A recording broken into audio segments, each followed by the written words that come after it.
So you get into where we're at kind of in the present, where a lot of big companies are doing this now, is true contextualization and doing that in real time. So you're actually tailoring certain experiences using real data and real data signals to leverage these predictive models to really kind of adapt that experience based on, could be user behavior, intent, context we actually have about that person. And there's like using journey optimization engines is really kind of what's orchestrating those dynamic flows, ensuring users that they're going to actually receive the right nudge. And maybe it's like targeted at the right time, the right moment. And it's not just like this serving up what is the next step in this predefined path, right? So that's the problem, and actually like truly contextualizing this journey. So now that we've looked a little bit about the past, now to answer your question, where are we going in terms of like the future? Is a little bit more adaptive or anticipating need, or even like some of this is like coming out of what was machine learning, that still is, but these AI powered experiences. Building great experiences, revolutionize your business. Building great experiences, innovative strategies. Building great experiences. Elevate for your customers. Like, comment, and subscribe. Hey folks, this is Drew with another episode of the Building Great Experiences podcast. Super excited for the conversation today. I've got my friend Adam Iscrupe. He and I worked together at Red Ventures quite a few years ago now, and we've stayed in contact. He's a super talented design leader, now a director of product design at Boatsetter. We're going to be digging into the future of customer and user experience and talking about trends and things we're seeing. So Adam, welcome to the show, man. Yeah. Thank you, Drew. Appreciate having me on the show. Excited to chat.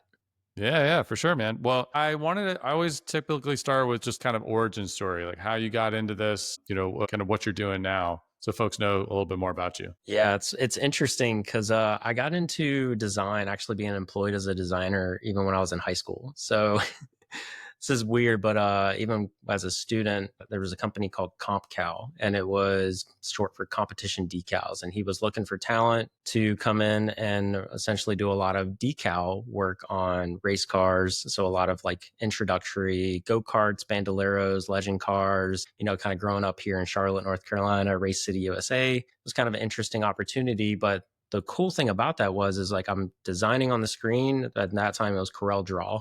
We are doing some of that in Adobe. But then half the time I was on the screen, but then the other half the time I was actually in the shop applying all the decals. And that company kind of started to grow. We worked with some NASCAR brands, a lot of Joe Gibbs stuff, and really kind of like in the early years, I was like, wow, this is really fun. This is very different. And using I always was the art kid growing up, and kind of growing out of just like doing art projects and stuff whenever I was in school, and actually applying that to see like, hey, this is something I want to continue to grow and do, and wanted to pursue it in college. So went to college for that, graduated, worked at a couple different agencies in Charlotte, and then actually spent the last 11 years at Red Ventures when we met. So a lot of time there, a lot of different opportunities where I got to, that was kind of the rise of the hybrid. So when we were like designing and coding almost every single experience that we created, that was really unique because we could almost control end to end what that entire experience was. It wasn't necessarily this like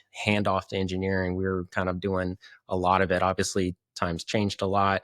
Technologies have gotten a lot more complicated, and we've grown into a little bit more specialization, much more, especially when you grow into your career, especially in a design leadership role. You have to make room for those new skills, and learning Vue and React when that was starting to kind of become popular was like, maybe not. I'm fine with just my jQuery and basic JavaScript, but needed to make room for those leadership skills and how to manage a team and grow a team. So that's kind of when maybe, I don't know, 2016, 2017 started kind of growing into that area, and got like out of doing just website design and development, and actually doing a lot more challenging UX UI work on software. So that's where I really started to kind of like find my groove, find a lot of passion, and do a lot of what was enterprise level software design for kind of experimentation tools similar to like Optimizely or Adobe, or even on the CDP space with like rudder stack or high touch today, building a lot of those types of tools internally was really kind of satisfying to actually create that type of experience for the employees at Red Ventures. So I know you had Beth Jackson on the call before, kind of talking about employee experiences. This is a little bit different side to that, but yeah, that was really unique, and was kind of just looking for something different out of that after being there for 11 years and working on technology, and kind of wanting to shift back to the business side, which is where this opportunity opened with Boatsetter to lead up that product design team. And if you're not familiar, it's one of the world's largest boat sharing marketplaces. It's really about redefining on the water experience. So if you're familiar with Turo or Airbnb, it's kind of that same type of model. But yeah, that's kind of where a lot of my background has been and where I'm at now. Yeah, that's cool, man. I actually didn't realize that's what Boatsetter was. I'd be curious before we kind of dive in, like maybe talk a little bit about kind of like the types of projects you were doing at Red Ventures and the types of projects you're doing now, just for folks on who are listening to kind of get a better context on like what you do on a day-to-day basis. Yeah, so a lot of the time you like a designer's on the end of the business, right? So you are creating that entire experience of what it is on your .com. And your engineering team or your data team or in like they're actually using what could be those third-party tools to connect and actually control and optimize the customer experience. So that's kind of similar in a way of what I was doing and my team, and we were really kind of optimizing that customer journey. So this is about like applying that same type of technology to really build an audience, enrich it with that first party data, and then design different kind of several different kinds of components and assets and experiences, and then really having like a model kind of contextually choose what the best one is for each person to really kind of tailor that customer journey in real time. So it's like, what are the actions that we're actually creating on those tools to actually pull those levers behind the scenes to actually serve up the right component, the right design that another designer on the business team has done. We're the ones designing the experience for how you set that up on the back end to actually show what someone sees on the front end. Cool. Love it, man.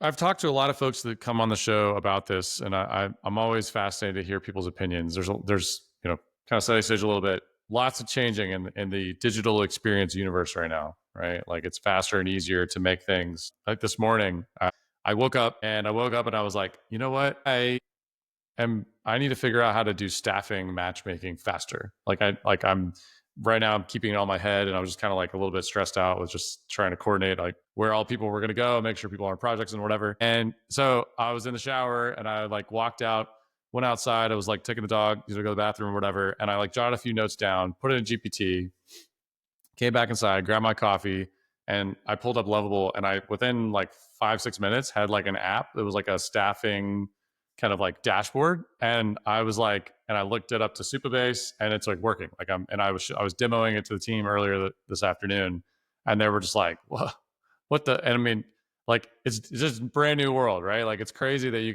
can have an idea in the shower, you can make something fast. There's this whole kind of like trend right now around like vibe coding. I don't know if you've heard that word yet, but like it's kind of like this people like, just getting in, making some stuff, pushing it out there in the world, and let people use it.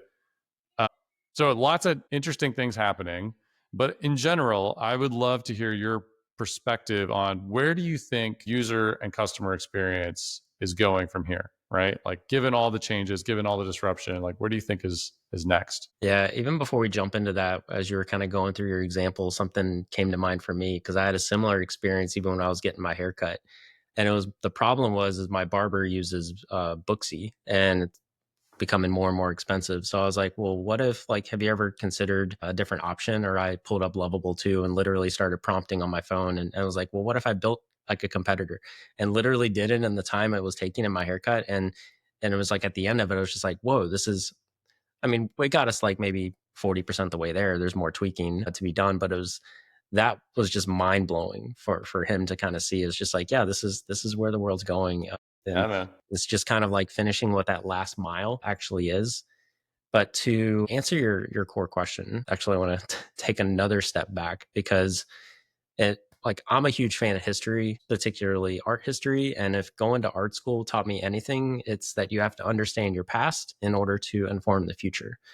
So customer experience to me has always historically focused on optimization, even kind of giving you that little bit of background to the tools and things that my team and I used to build. It's really about understanding like behaviors, testing hypothesis, or iterating on a design based on data, right? So you have essentially like the foundation, which was A/B testing. That was kind of our gateway into testing. It's simple, it's controlled experiments. You're able to just basically like compare two variants to identify which one is the better outcome. And then you started to grow and get into multivariate testing. And even A/B multivariate are 10, 15 plus years old now. But that was really kind of expanding on this approach, testing maybe it's multiple combinations of elements, headlines or buttons, colors, fine tuning the experience. And then you have like multi-arm bandits or MAD tests. And this is really starting to introduce a dynamic decision making. Like you could use a lot of the strategies actually like epsilon greedy, which is really just shifting and auto shifting your traffic towards the better performing experience and doing that in real time. And then you start to get into what is like personalization. And that focus is really kind of turned from what was best for most. So you're capturing a huge funnel of traffic. So then actually individualizing and targeting what is the best one for me. So this early personalization, like about matching particular experiences to this broad customer segment, is really like showing products based on, could be a number of factors, but like demographics or like your past purchase, right? So you get into where we're at kind of in the present, where a lot of big companies are doing this now, is true contextualization and doing that in real time. So you're actually tailoring certain experiences using real data and real data signals to leverage these predictive models to really kind of adapt that experience based on, could be user behavior, intent, context we actually have about that person. And there's like using journey optimization engines is really kind of what's orchestrating those dynamic flows, ensuring users that they're going to actually receive the right nudge. And maybe it's like targeted at the right time, the right moment. And it's not just like this serving up what is the next step in this predefined path, right? So that's the problem, and actually like truly contextualizing this journey. So now that we've looked a little bit about the past, now to answer your question, where are we going in terms of like the future? Is a little bit more adaptive or anticipating need, or even like some of this is like coming out of what was machine learning, that still is, but these AI powered experiences.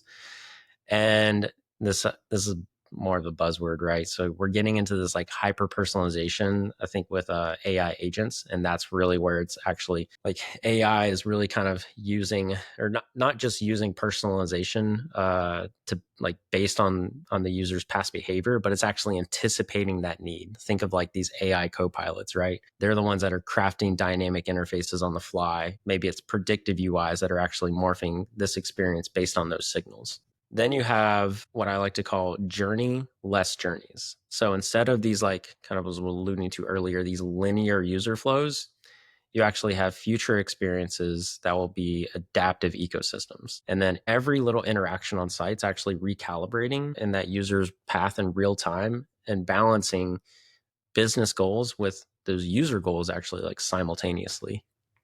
And then kind of the last thing, which I think is we're just now entering, is emotion and sentiment like aware experiences. So perhaps it's these advanced AI models are actually picking up on your tone, pacing, the language that's actually being tailored to those responses. And it's not just what users want, but it's actually like what they feel. With all this different stuff, we're actually having much more voice-centered experiences.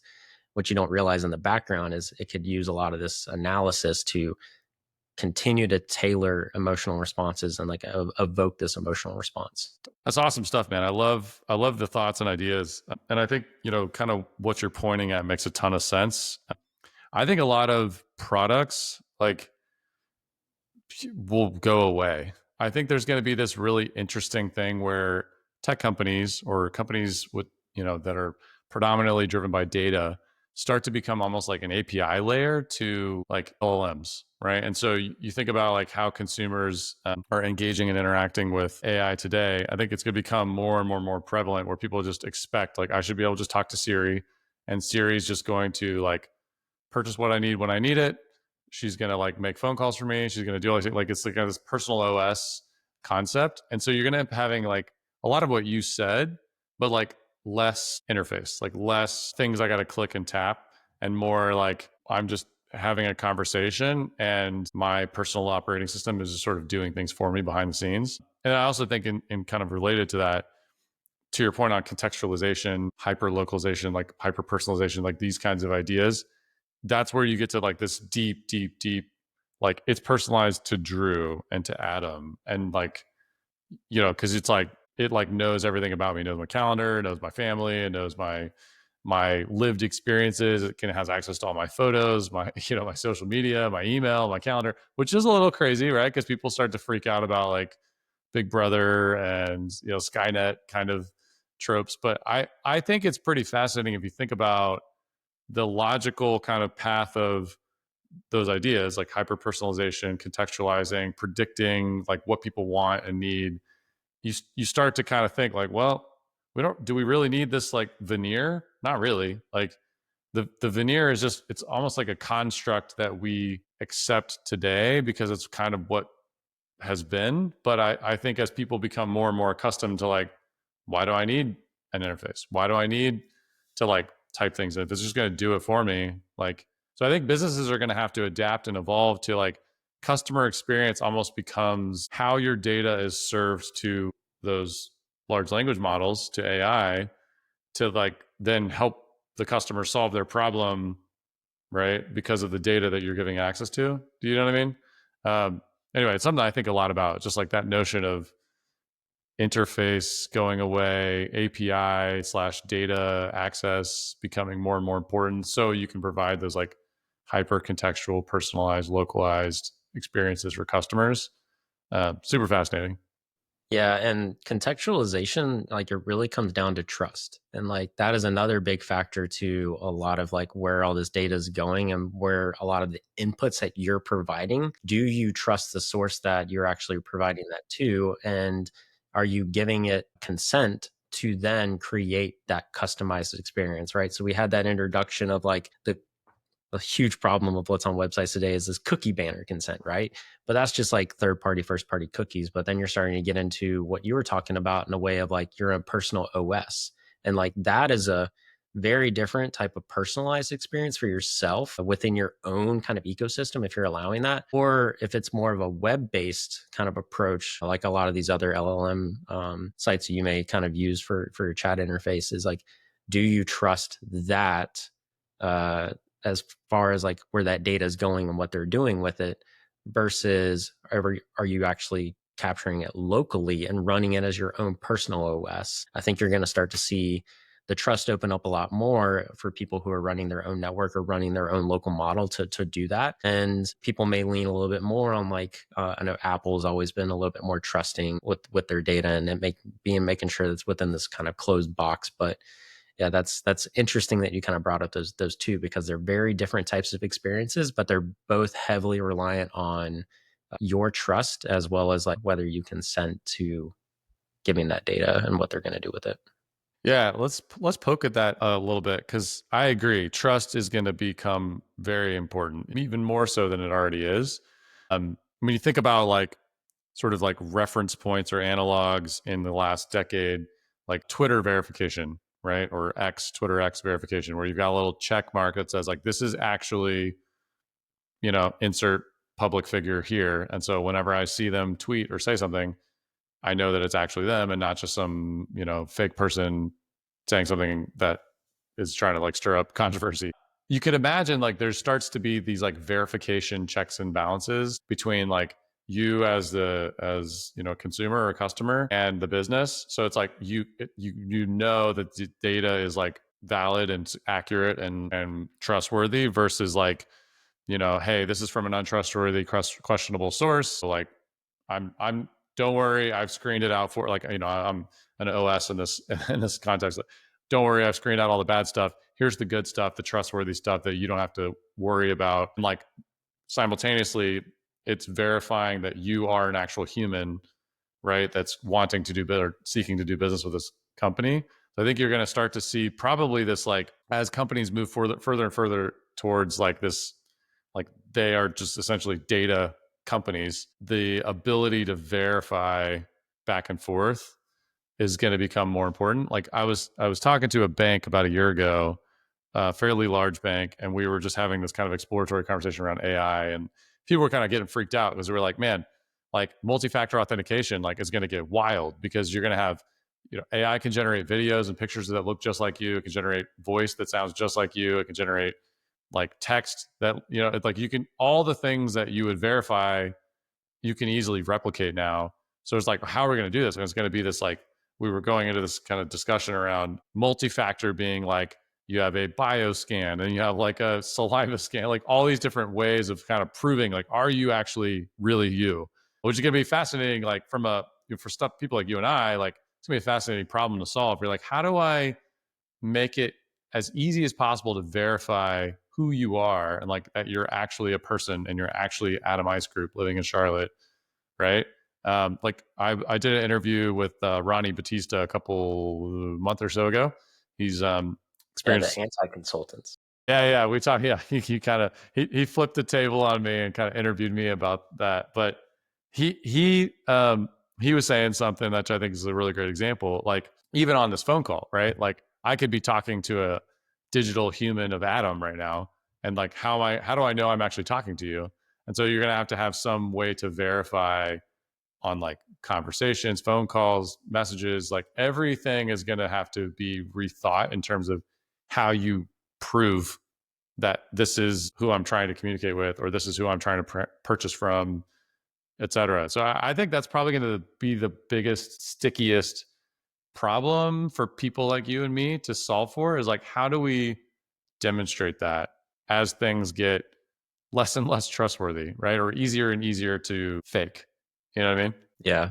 Before you went down the rabbit hole of like two-factor authentication and saliva and trusting who you are, I was still thinking of it from like a digital experience side. And one thing that kind of came to mind for me was like this trust-driven design, and it's like prioritizing these different trust signals. Like you're gonna, like, as far as like a lot of the data collection and how you're actually personalize this an experience, it's like prioritizing certain pieces of like responses for these trust signals, especially when AI and personalization is in play. Because really it kind of comes down to like you could be adding these transparent moments to where it's like you're seeing this because you searched for X, and we're recommending this based on like your last booking or something. Like it's almost like those, I don't want to call them social proof because that's a little different, but it's almost just this like transparency kind of understanding why behind you're actually seeing this. You're going to continue to see some of that more and more. And it's just like, along with even the kind of like a lot of these sites like ChatGPT or Claude, you're already having like, here is the source of that, so that there's actually where this data came from and why you should trust it. Yeah. I like that trust-driven design. I think that's really good, because it's kind of like human-centered design plus the trust component, which trust has always been a variable, but I think it's going to be, to what we're talking about, like it's going to be even more critical that as people who create customer user experiences are solving these problems, it'll be easier and easier to like create the thing. Like it'll be easier like we talked about, you can generate interface like instantly now. You don't have to like design it, and you don't have to sit there and toil over the pixels. The problems that we're going to have to solve for are like, how do we design this in a way that people trust it, that we can verify on both sides, that the AI is not just going bonkers and serving up stuff that doesn't make any sense, right? Like those are the sticky problems that we're gonna have to figure out, which I'm really excited about. Like it's funny. I think a lot of people, they think about it as doom and gloom, like, oh, just AI is gonna take all these jobs and it's gonna be horrible. And I'm like, no, like this is awesome. It's the next evolution of like how we do work, and I'm here for it. Like I'm excited about like leveraging the tools to solve different types of problems. Because there's only so many websites you can design. There's only so many apps, and after a certain point, you're like, all right, I've kind of done a bunch of apps and websites. That's cool. Not that it's wrong or bad, but it's just like, solving those new problems, I think is pretty exciting. Well, that brings up another thing of like kind of what really interests me to Boatsetter, because it was less about like, yeah, I'm going to create like redesigning the platform and stuff like that, which is exciting. But when you think of a customer experience, it's like, okay, from this perspective of like booking a boat, like you're going through the website, like that's okay. Yes, we want to create a really great experience and make that as kind of seamless as possible and less friction as possible. But like in the reality of the same goes for even if you're booking Airbnb, it's like you don't remember that experience. You remember the experience you had out on the water. So, right. So like it's like this on off screen, like where what actually someone remembers is what's off screen. And it's that the photos that they took, or maybe it's something like they're having a great time and they're out on their boat, and then it's like, oh, their booking's almost up. What type of digital interactions can we now kind of introduce in that space to where it's like this proactive reach out of like, hey, your captain actually still has like not, they don't have another booking after this. It's like proactively kind of promote that. And like, would you like to extend your booking? It's like those types of things where it's like creating this really delightful experience that is both off screen yet kind of during your entire like experience, but then introducing some of these like digital journeys too is really kind of interesting in terms of that overlap. That was just like another piece to this that makes me super excited, because it's not just about creating a great digital experience. It's about creating an entire like memorable moment on the water that is just like kind of, I don't know where else I would be able to kind of get that type of experience at another company. Yeah. I've talked about this on the podcast before, but I think of like experiences like there's four altitudes. So there's like the product, which is like the digital thing or the physical product; service, which is kind of across, right? Like how you're servicing the customer, you're providing your services to the customer; brand, which is kind of like the cumulative sum of all the different touch points with the customer that kind of makes them think about your brand in a certain way. And then above all that is ecosystem, which is like cross brand. So if you're, like a example I use a lot is the Apple Card. It's MasterCard, Goldman Sachs, and Apple all coming together to provide this cohesive experience that you as a consumer don't feel like you're getting passed back and forth between MasterCard, Goldman, and Apple. You're just like, I just buy this stuff and it just works. Like I don't have to think about anything else. Exactly your point. I think many folks focus on the first altitude, right? Like the product altitude. And some think about, service. Some are thinking about brand and ecosystem, but they forget about how it comes back down in altitude. It's like, I think orchestrating across all four of those altitudes is really where the magic happens, because you're able to look and say, how do we make sure that the digital experience is great and it's cohesive with our service experience? And all of those different touch points cumulatively come together to create a great brand experience for a customer, right? And then above all that, like, as for example, let's just say Boatsetter was going to have some partnership with another, maybe it's Uber or something like that, right? And it's like, what's that experience look like? If we're, connecting our experiences, we got to make sure that that's seamless, right? It's not like this throw them over the wall and figure it out. So anyway, I think that you're spot on. Like that thinking across those altitudes is such an important component of the future, and is something that I think a lot of leaders they're either thinking at one altitude or maybe two, but very seldom are they operating or thinking at like all four. Yeah, I like that how you kind of broke it down in the altitudes. I'll have to follow up and find that on a past podcast or wherever you kind of talked about that in the past. Yeah, feel free to steal it.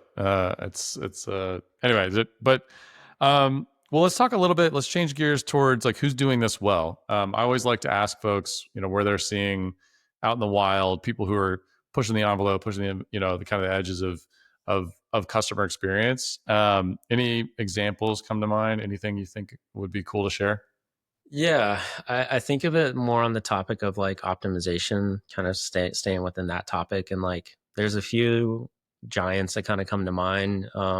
That may be a little bit more on the obvious side, but maybe it's behind the scenes. You didn't maybe realize this in your experience, but everyone can probably relate to Netflix. I mean, they've always continuously been doing A/B testing and content personalization.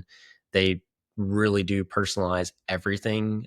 Really kind of also, as much as like even the little thumbnails that you see and how they're ranked. That's another thing when it comes to like a lot of e-commerce sites, and like how the order of certain things based on priority and context to you. And in this case, what you've watched before, what types of things have you actually thumbed up, double thumbs up, and actually showed that potential intent. It's kind of around like they've been collecting all these other data signals and basically building what's a propensity score to then better target what is the likelihood that you're actually going to watch this show or movie, and presenting that within their thousands and thousands of tens of thousands of options, right? And then another one that kind of comes to mind is Spotify, some music. So their dynamic personalization and predictive AI, their what is it called? Discover Weekly, and I think their Daily Mix. There's some obviously other, like Apple Music's kind of doing some of the same stuff too, but more recently, I think one that has kind of come to mind for me is Duolingo. And it's really interesting how they're doing adaptive learning paths. So they're using AI to adjust like language lessons in real time. And that's really kind of like starting to tweak on and base this on user performance. They have this like hearts system that's like nudging their users to like help takes. And it's like this streak, that's the gamification, right? This like streak is like this reminder to get them in, and it's like personalized timing to when is like the best time to introduce this to that particular person to get them back in, because everyone has a unique schedule. And it's like, when are they actually active on app using this to actually like come back in and re-engage? So those are just like three simple ones I can think of at the moment, but I'm curious, who do you think is doing this well? Yeah. So it's funny. Duolingo's come up a couple of times. I love Duolingo. I think they're a good example too of like differentiated experience. Like it's very memorable, like the way that they have like created the app and the experience, and they have like little characters, and it's just like a fun experience, delightful experience. And, I think they're like spot on that one. Like people should take a page out of their book. Especially one of the things I've said a lot recently is, as everything continues to get fast and easy, the thing that's going to separate you is if you're different, right? Like don't just be fast and easy. Everyone's doing that. Like what makes you special? Like what's your, what's the personality of your experience? What's the emotion you want people to feel, right? More than just the like, hey, it does a thing faster. Like, okay, good job. Like anybody could do that, right? So a few that come to mind for me. This is kind of a funny one, but I'll point at it. Like Panera Bread's actually pretty solid.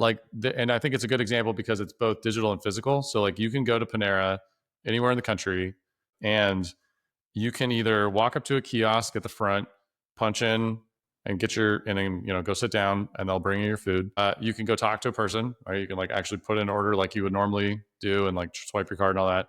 Or you can just go sit down at a table and like pull up the app and order, and they'll bring it to your table. And you don't have to like, it's like for me and my family, like we usually just want to go straight and sit down at the table so the kids can like be focused and doing their thing. And we're not like telling them like, hey, be quiet, I'm trying to make an order right now, and I'm talking to this human, right? So I think it's a good example of like that kind of talking about altitudes. They've done a great job of thinking about end-to-end journey, but also providing the flexibility for a consumer or customer to say, you know what, today, like I've got my kids with me, so I'm just going to go sit down at the table, and I'm going to get them occupied with toys and stuff or video games or whatever, and like then put in the order and have it bring it to me, versus like, if it's just me by myself, I might just walk up to the person at the front and be like, hey, I just want a coffee, done. And I'm like complete. So I think they're a good example. Another one that's maybe a little bit unique or different. There's this site called distribute.so, and they have what's called like an AI deal room. So for folks who are like B2B sales, like my world, we do a lot of B2B, business development, and classic way of sharing proposals and documents related to a pitch, all that. It's like you're simple, like you're attaching PDFs or PowerPoints to emails. You're like, hey, here's a OneDrive folder or a box or a Dropbox or a Google Drive. Oh, I can't open it because it's not allowed in my environment. And you have this whole nonsense of just like trying to give people content about your company, right? Or about like the proposal. And they've done a really great job. You can basically feed it a bunch of information, and it'll like build out this deal room, which is not a new concept, but AI is like doing it all for you. And you can have this almost like one-stop shop for your client or, customer, B2B customer, that they can get every document that they need. It's like this kind of like, almost think of it as a single pane of glass that they can just, here's everything I need from this company that I'm considering doing business with. Pretty neat. So anyway, I share that one because I think there's folks on the pod that are in that B2B world, and often what I hear people say is like, Drew, that's nice, customer experience, blah, blah, blah. That's all the consumer side. But like for B2B, like it's still, we still got to do this stuff. And I'm like, there's things that you can do. Equip your sales force, equip your customer service people, equip your frontline workers, equip, the folks who are kind of like working with other businesses to do their job faster, easier, better. It's kind of what you mentioned a little bit ago about employee experience. Like if the employees are doing their job more efficiently, more effectively, and they have more time to focus on relationship building, on, like surprise and delight, kind of like coming up with creative ideas of gifts or whatever to give to the customer, like that's a great experience, right? So it's like use the tools to provide a better customer experience because your employees can focus on that. So anyway, those are two that come to mind for me. Yeah, maybe we can grab lunch at Panera and experience that together. Yeah, that's right.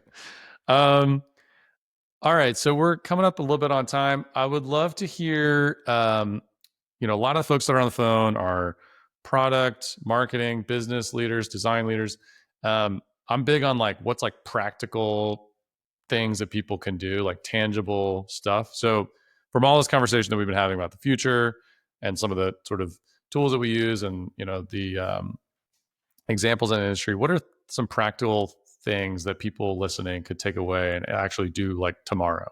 Yeah, so I'll keep on the topic of contextualization or even just like better optimization, right? Always trying to make the customer experience better. And on going back to like on off screen, probably geared towards a little bit more on screen digital type experiences. But like one thing that comes to mind for me, and I know like real time is a costly thing, but like real time personalization, I mean, as things get bigger, costs kind of start to even be reduced. So like real time is going to become a little cheaper over time. But doing real time personalization way beyond just segments. Like we personalize so much on just user segments that like honestly we need to personalize for user context, especially when Google kind of even rolled out how their algorithms working with like a lot of it based on the EAT score. So like EEAT, experience being the key one in this case, but also expertise, authoritativeness, and trust. Trust has also been another key factor of today's conversation. Making sure that you're going to rank better if you're just creating the great experience for someone that's actually giving them the context of the result of what it is that they've actually like searched for,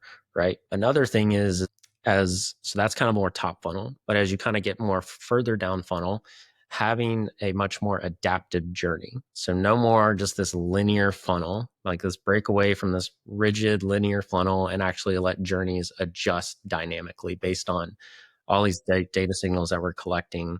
Let's serve up unique content, or at least like if you're pulling from a pool of like 30, 50 different assets, like this one asset is catered towards this particular individual. And I think one thing that's going to help augment a lot of that is this AI powered decisioning and recommendations. So it's moved from simple, like people also bought this particular product to like context aware AI recommendations, which could be like, I don't know, pair collaborative filtering, matching items based on user preference. It's kind of this like hybrid approach, like I was talking with like Netflix users. This alludes a little bit to even something I brought up earlier, but like proactive, not reactive support. So actually designing for proactive support, identifying pain points before the user actually hits this friction. Like that example of like being out on a boat, like their time is running out. The people that rented it out are having a great time. There's still availability. Like, hey, let me book an extra hour. Like, let me preemptively like kind of nudge that if we know that their time is coming up and it's actually contextually aware that the captain doesn't have a further booking. Let's unlock that opportunity for them to continue to have a really great on the water experience. And then I think a few more that kind of come to mind are like some of this being in the topic of real-time data feedback loops. So feedback loops, even in like the entire product development lifecycle, we know the value of a feedback loop, right? So it's like building this feedback loop into your user experience so that the system is constantly learning and adjusting. It's one way to really kind of optimize like bounce rate, like you're actually kind of understanding where these drop-offs are and hovering data to actually refine this flow dynamically, I think would be huge. And then I guess this kind of comes to mind when how Airbnb does this. This is something I want to kind of get better at for our team is cross-platform fluidity, making sure that we're ensuring a seamless experience across platforms continually, no matter if the switch devices, even through during checkout, like making sure that we're like they're not losing progress at all. And then I think the one thing to just hit back on that I mentioned earlier is this, like you said, trust-driven design, prioritizing these trust signals, especially if we're kind of getting into more and more AI and recommendations or those types of messaging, like making sure that we're having these transparent moments of like contextually aware of why you're seeing this, why this is particularly recommended to you, and just putting that up front and understanding the why behind it and the source. Yeah. I think the trust driven design phrase or, sort of tag is spot. I think that's a really big one. I think everybody should start to think a lot more about how do you cultivate trust with your customers and with your employees. Like it's only going to get more and more critical. Start thinking now about like what are ways to kind of build that trust, right? Whether it's okay, I don't know, make it up, customer success, customer service people are talking to customers on a phone call. Like how do we make sure that the customer knows that they're actually talking to a real person and it's not like a AI recording or somebody, a bad actor trying to like steal your stuff. So I think that's a really great one. One thing that I often will kind of point to is on the feedback loop topic. So there's like the automated feedback loop where the system is learning and kind of like continuing to enhance. I think there's also just like the feedback loop with humans still. As like often more people just miss it, right? They like forget to continually engage with the customer, engage with their employees, gather the feedback, and like listen for, truly listen for like what's not working, what's broken, what could be enhanced or improved. You'd be surprised, even now in 2025, like the amount of people who just like they never talk to their customer, or like they never, or the customer, feedback goes into just like a black or dark void, and no one ever does anything with it. Like, okay, thanks. And then they just keep going about doing what they're always doing. So That's crazy. It's like yeah, you spent so much time, if you are doing it, you spent so much time on the discovery and all those inputs. And now that you've actually gone through that, like that's why I mentioned the product development process. Now you've actually gone through and built a solution to now figure out that particular problem, but you didn't like verify it. Like go back to the people who provided that source and make sure that this solution actually solves their problem. Come on. I know. I think a lot of times this is a sidebar, but like the problem usually is there's like an unstructured way of gathering feedback. And almost always it's going through like frontline workers. And those frontline workers are not empowered to do anything with the feedback. So it's kind of just like falls on deaf ears because they're like, sorry, like, like think about like, just to give a specific example, let's say for like, imagine you go to a restaurant and you're talking to a server and you're like, hey, like your menu, like it's dimly lit here and your menu font is very small. I can hardly read this. Like, do you have a better, and they're just going to shrug and be like, meh, sorry. Like it just is what it is. Cause they don't feel empowered to actually go to management and say, hey, we should probably make the menu text larger or maybe adjust our lighting or something, or make it visible. There's QR code where they can scan it, view it on their phone, right? Like whatever the solution might be. But that, I think that's usually where the shortcoming is. And so that's why I often will share kind of advocate with leaders, like empower your front line, because usually they're the ones that are hearing this feedback from customers. And if they don't feel empowered, they're not going to do anything with it. And you just you could be making the best digital experience on the planet. But if your frontline workers don't give a shit, then it doesn't matter. It just doesn't, nothing, like that. Customers are noticing this up here. I'm waving my arm. You can't see it over. Yeah. They're, customers are mad about this thing. And meanwhile, you're like, look at this wonderful thing we built over here. And they could care less. Right. So anyway, well, dude, fantastic conversation. I think the trust driven design tag, I'm going to steal that. That's a really good. Where can folks find you online? Yeah, so I'm not really active on social media anymore, but I've been using LinkedIn more and more, so that's probably the best place to find me. Cool. Right on. And folks, you can find me online, drewburdick.com, and at Drew H. Burdick on all the social channels. Adam, thanks for being on the show, man. It was a great combo. Yeah, thanks for having me, Drew. Appreciate it.